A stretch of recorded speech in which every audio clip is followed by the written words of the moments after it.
بسم اللہ الرحمن الرحیم۔ امام حسین علیہ السلام کی کربلا آمد اور عبید اللہ ابن زیاد کا امام حسین کو دھمکی امیز خط۔ 2 محرم الحرام پہلے دن کی ملاقات کے بعد اور اگلے دن پھر امام حسین کی راہ میں مزاحم ہوئے، مگر امام چلتے رہے، لیکن ایک جگہ آ کر امام حسین کا گھوڑا رک گیا۔ امام نے بار بار سواری تبدیل کی۔ کچھ روایات کے مطابق 9 گھوڑے تبدیل کیے، جبکہ سواری نہ چلی تو امام نے پڑاؤ کا فیصلہ کیا۔ معلوم ہوا کہ اس سرزمین کے جوار میں قبیلہ بنو اسد کے لوگ آباد ہیں۔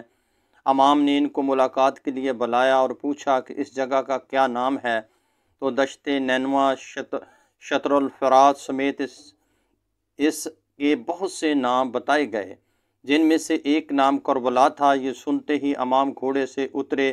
جیسے ہی امام نے سرزمین کربلا پر قدم رکھا تو سرزمین کربلا میں غبار اٹھا۔ امام حسین نے عباس علمدار سے کہا، عباس خیمے دہاں لگا دو، ہم یہاں پڑاؤ کریں گے، آج یہاں کربلا موجود ہے۔ امام نے وہ زمین بنو اسد سے 60,000 درہم میں خریدی۔ بنو اسد کے بزرگوں، عورتوں اور بچوں کو کچھ وصیتیں کیں اور وہ زمین واپس انہی کو بیع کر دی۔ یوں صدیوں سے برباد سرزمین خانوادہ رسول کی آمد سے آباد ہوئی۔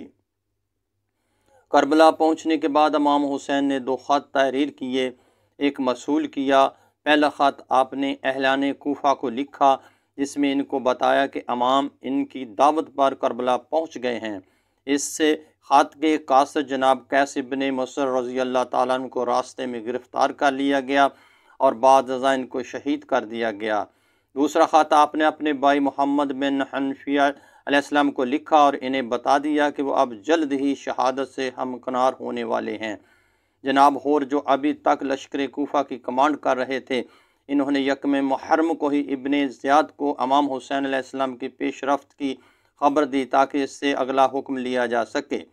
اس کے نتیجے میں ابن زیاد نے امام حسین کو ایک خط لکھا، جس میں اس نے بتایا کہ مجھے یزید کا حکم ہے، یا تو آپ سے بیعت لوں یا آپ کو قتل کر دوں۔ امام حسین نے اس خط کا کوئی جواب نہیں دیا اور اسے پھینک دیا۔